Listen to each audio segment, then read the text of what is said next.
Hello and welcome to my birth story. So what I'll be telling you today is not what I expected to be telling you, but for me, that was the part that I really enjoyed the most. As much as I could plan for what I wanted to happen, you just have to kind of throw yourself into it, surrender to what's happening and go along with it. And for me, I absolutely loved that part. So I live off-grid in the mountains of Panama. I live about 15 minutes away from a hospital. From the beginning, I wanted a home birth. I built my own home. It's a natural home made out of clay, sand, and straw. It's very comforting for me. This is the space where I feel most calm, and giving birth within a calm space was very important to me. I wanted to give birth in a space where I had control over the settings. I didn't want to be necessarily touched too much. I didn't want any interventions. I wanted to be able to just give birth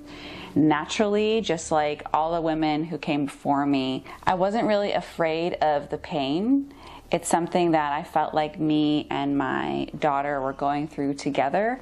So if she was going through that, I wanted to feel that with her. So let's get into the story. So I went through several different midwives. I had some midwives around 20 weeks that I had found that were a bit out of my price range. I found another one who was from the US who was willing to travel here. I was going to go with her, and then around 36 weeks, I got the news that she would not be able to make it to my birth. In Panama, what surprised me a lot is that there really isn't a midwife culture here anymore. When I had mentioned to some of my neighbors that I was going to be working with a midwife, they were like, why would you do that? Why not just go to the hospital? So when my midwife dropped out at that time, I really was not sure if I was going to be able to find another midwife. But I put my little feelers out there into the universe, and without even asking, this woman reached out to me and said, hey, I was wondering if you had a midwife, and in case you didn't, then there's this woman in Panama who lives a couple hours away from you who might be able to help. And this is without asking. This is just, you know, almost as if like the universe was coming to help me. I contacted her and she seemed great. It's the only midwife within Panama who was willing to travel to me, who I was able to find. And so I said, great. So she came to visit me at 37 weeks. Everything looked good, baby's position looked good, and we were ready to go. So let's fast forward to the actual birth day. So my water broke at 3:45 in the morning on September 18th. It was just me and my husband at home. I called the midwife. The contractions felt like they were coming pretty fast. It's 4:32. Contractions are 30 seconds long. And every time I get one, fluid comes out. So I am laboring on the toilet currently. This is where it feels most comfortable. Because I had blood coming out, the midwife told me to come and lay down on my left side. She's about 2.5 hours away, so she's on her way. So I'm laying down and I'm still feeling contractions, less frequently, but they're lasting a bit longer, like 40 seconds now, 45 seconds. Every time I stand up, contraction automatically comes, so she wants me to not move as much until she can come and check and make sure everything is okay. So I actually spent most of my early labor laying down on the bed with my husband and then just sitting up if the contraction got really strong, because it felt very uncomfortable laying down. After about 3 hours of doing that, then I had to stay sitting up and just kind of hug the pillow. And I was very, very quiet the whole time. So all of these videos you see of people in labor just like wailing and screaming, I probably just could have stayed quiet the whole time. That was kind of my way of just handling the pain that I felt. because I was so quiet, you know, my mind was searching for words that I could use to kind of make, kind of help me get through each contraction. And the ones that I landed on, which I didn't plan before the labor, it just kind of happened naturally, was, I am not in pain. This is just a little friend that's coming and it's going. It's coming, it's coming, and it's going. As it would go down, I would visualize myself almost like waving bye to it, like thanks for coming, almost speaking to it playfully, and not tensing up at all. I had like a comb in my hand that I had read, you know, you could use that for pain control by like focusing and clenching here. But my husband was with me and he told me not to do that because that just, you know, creates more tension in the body. So I decided not to use that and just keep everything completely loose. No squeezing, no TENS machine, no kind of like interventions at all besides my mantra or affirmation or whatever you want to call it. So the midwife gets there at about 10 in the morning. So I had been laboring already for 6 hours and sitting. So I hadn't been walking around because I didn't want her to come out fast without somebody present. Midwife started encouraging me to walk around, started pushing my legs back while I was sitting on the bed, and oh my gosh, the contractions got so intense when we did that. I could tell that my cervix was just opening, and she also told me to start vocalizing.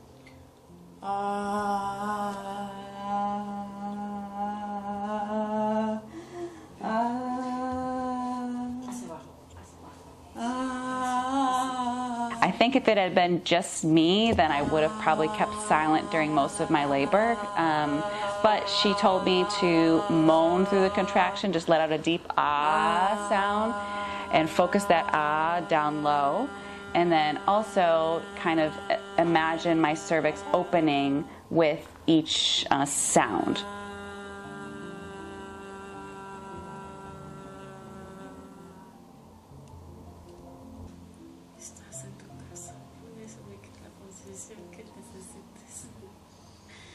No hay aquí una regla que diga que no te haga acá y allá. Entre más movimiento que haga, vas a facilitar el parto.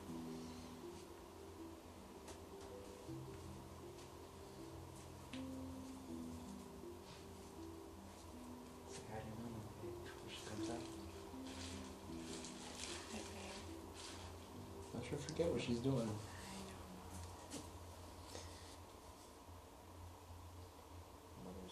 Don't cross my path ever. Don't worry, we'll have this footage to use.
and I felt, you know, after several hours, just the baby moving down, moving down, moving down.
Porque todavía falta un poquito.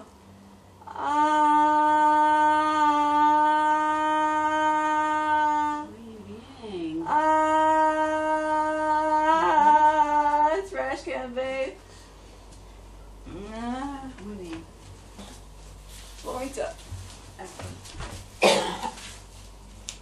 When I felt a strong contraction, I did throw up.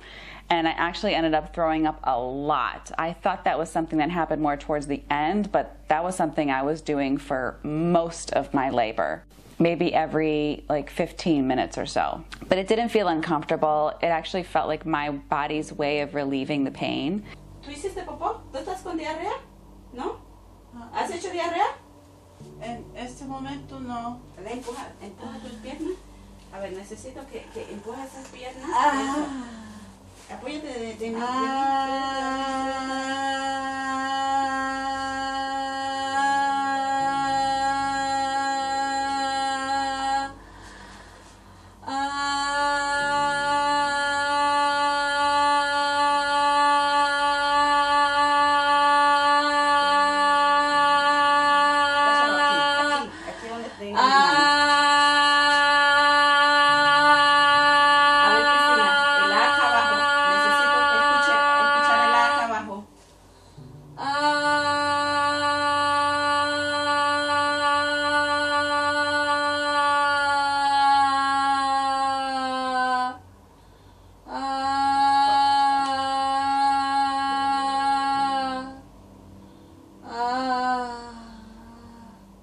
The midwife was a little bit concerned. She was actually noticing meconium, which means that the baby passed stool inside. That can be pretty dangerous to pass a baby through the birth canal because they might inhale the meconium. It can lead to deafness. It can lead to lung issues.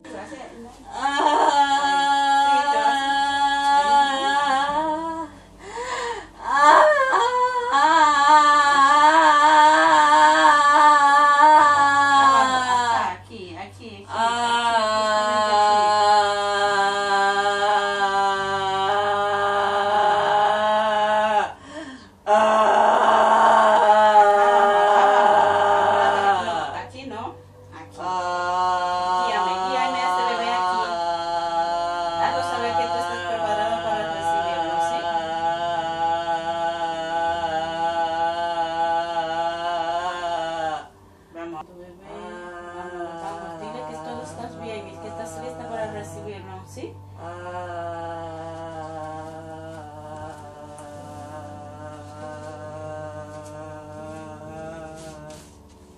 Leonor, mamá, te estamos esperando con mamá aquí, Cristina, mamá y papá, estamos esperando. Todo está bien. Oso también. Oso, ay, oso.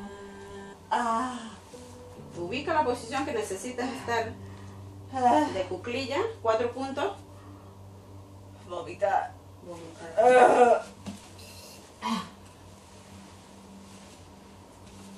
Está con conexión con Leonor, así que estamos conectados y respiramos, inhalamos y exhalamos lentamente por la boca. Inhalamos y exhalamos lentamente por la boca. Tu bebé está ahí.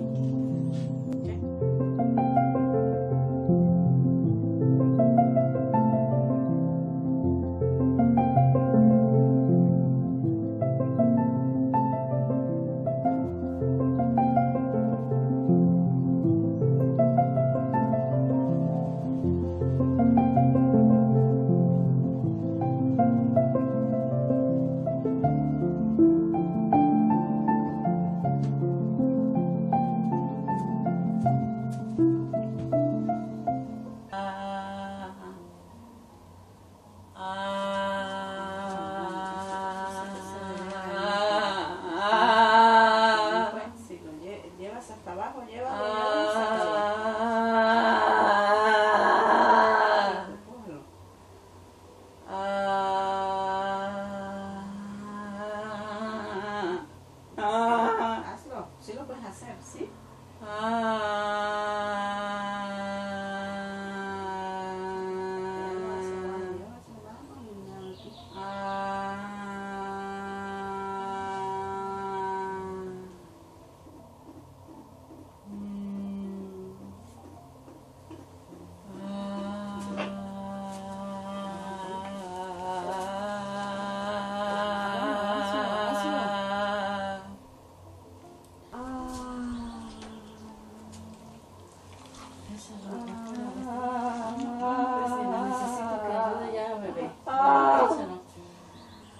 Necesito que ayude.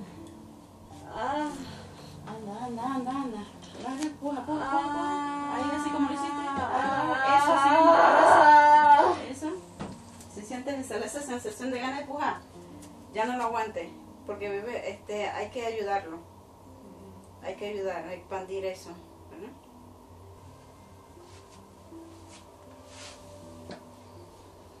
Inténtalo, inténtalo. Vamos, Cristina, acá. Sí, intenta eso acá.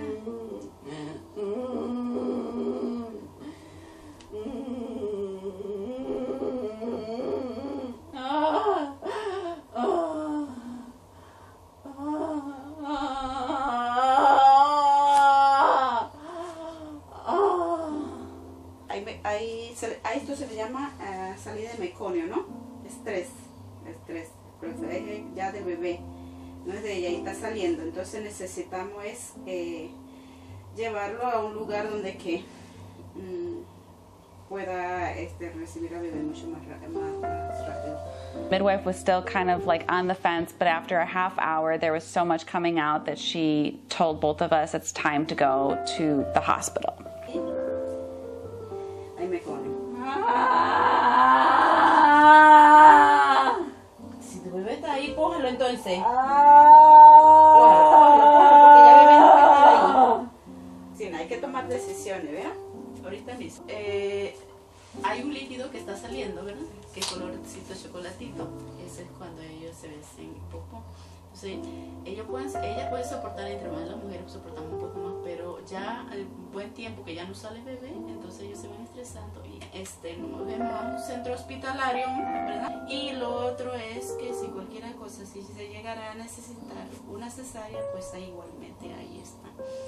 Plan A ha sido esto, plan A siempre ha sido esto, estás viendo que estás haciendo, pero tampoco podemos luchar contra lo que está pasando con bebé, porque ahorita mismo tú me puedes decir que estás bien, ¿verdad? Pero bebé no está diciendo ahorita mismo que hay un meconio aquí. Now, I wasn't in fear at all. I wasn't anxious at all. I was just completely surrendered to the experience, and whatever needs to be done has to be done. I wasn't so attached to this birth experience that I wanted, where it was causing me great stress.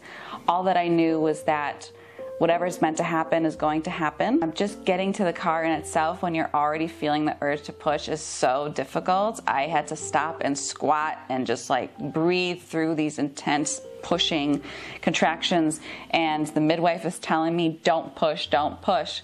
And usually when you get to that point, everybody around you is telling you push, push, but everyone was telling me don't push. So we finally got to the car. We live in the mountains. My husband is flooring it to get me to the hospital. The hospital is about 25 minutes away. We got there in 15 minutes, and the road is winding and it's bumpy, and with every bump I'm trying to hold her in. There's speed bumps, and you know, he's just passing everybody, and he got me there as quick as he can. They put me on a stretcher, and at that point, you know, I'm just completely at their will. I hadn't been registered as a patient, and so I'm wheeled into almost like a filing room. The hospital is very old. My town has about 5,000 people in it. The hospital in my town was built in the 50s. The outfits that they wear, the hats, the shoes, everything is like straight out of the 50s. Everything is still paper-based.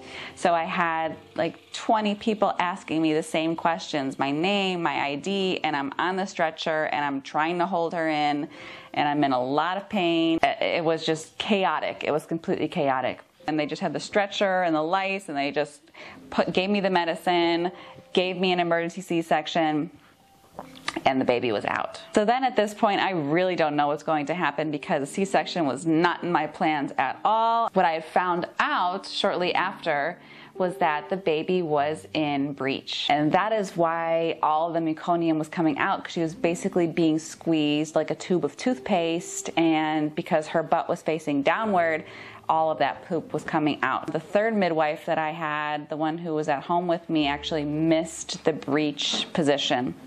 And I had felt at 36 weeks that she had flipped during a very bumpy car ride back from the city. I was thinking of going and getting another ultrasound, but instead I just thought, you know, the midwife is going to be here next week. She can confirm where the heartbeat is and feel around. And so I trusted that the baby was in a good position from that reading. So after my C-section, and I will say that the epidural at that point, when you're trying to hold in a baby that's trying to literally eject itself from your body, felt so amazing. So if you do end up in this situation, you know, it's okay. The baby was brought to my face for about 10 seconds right after she was born, and they take her away, and I'm trying to tell the guys, please don't give her a bath. Please don't give her this and this vaccination that I did not want at the birth. When am I going to see her? Basically, none of my questions are getting answered. So wheel me out past my husband. I finally see him. He wasn't allowed in the delivery room. The midwife wasn't allowed in the delivery room. Oh, baby. It's okay, baby. As I'm wheeled past him for about 30 seconds, he tells me that I need to stay in the hospital for a few days, and I don't know when I'm going to see him next. So I get put into a room with 4 other women. This is a Panama public hospital. All the other women are planned for a C-section or had just gone through a C-section themselves. Essentially have to lay there and recover that whole first day. So it's been about 15 hours since the operation. We've got oatmeal with milk and sugar. I don't drink milk. We've got Jell-O, which I also don't eat. Pear juice with sugar, which I also don't drink. But you're doing what you have to do, and I'm willing to take one for the team. I didn't get to see her until 7 a.m. the next day. Golden hour, that chest-to-chest, skin-to-skin contact that I wanted, did not happen. She got the bath that I didn't want. She got the vaccines that I did not want. She got formula that I did not want. And she was essentially just throwing it all up, is what they tell me.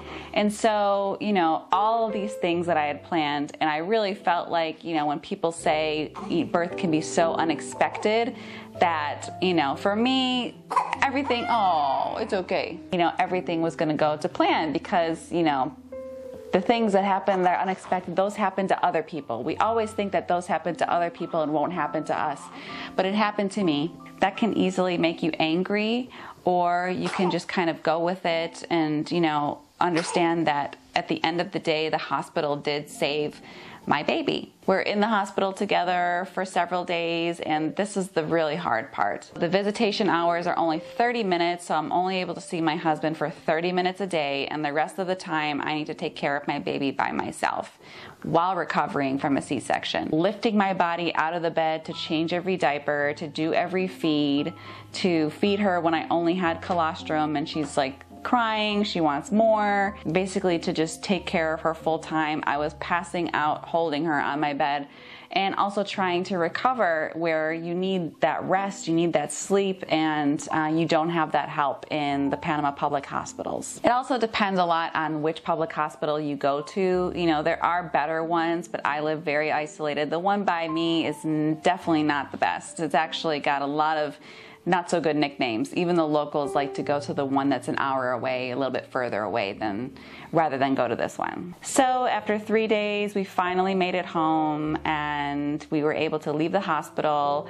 I didn't have insurance. I don't have health insurance. And essentially the C-section, the stay, the medications, all of that was fully covered 100%. So that's another big benefit. You know, if I had been in the States or if I had been somewhere else, then I wouldn't have perhaps had access to health care that was not only good for the baby, but also affordable and manageable for us. So that is my birth story. When I started to tell people what happened, a lot of people said, "I'm so sorry that you had gone through that. Like, I feel so bad it didn't go as planned." For me, I really did not feel that way at all. I just felt completely, you know, okay with whatever experience I was meant to have.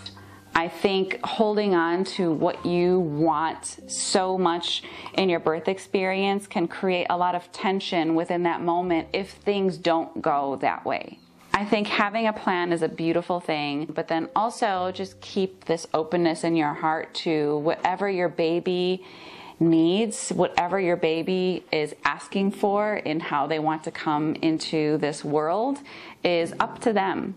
And we can have our desires, but I, at the end of the day, think that this is how she wanted to come into the world. I was able to get what I wanted. I was able to labor fully at home and feel all of that pain and feel my body going through all of that pressure, and just wildness and naturalness is exactly what I wanted. Without any of the interventions, without anyone pushing me, without anybody telling me to do this, do that, do this. It was all just whatever my body was feeling in the moment, and I loved it. So I got what I wanted, mostly 99%, and then she got what she needed, which is to get here safely. So I don't view this as a traumatic experience in any way, even though for some women going through the same thing, it might feel that way if you go through this. But I think if you go, oh, it's just a baby. Oh, it's okay. What is it, boo? But I think if you go through it with the right frame of mind and an open mentality, then you can take that same experience and really enjoy it and appreciate it and surrender to it, and it can be a beautiful thing. The baby's starting to cry now, so I do need to go. But I hope you all enjoyed this video, and please like, subscribe, comment if you want to see more vlogs, and support this channel. Have a good rest of your day. Bye.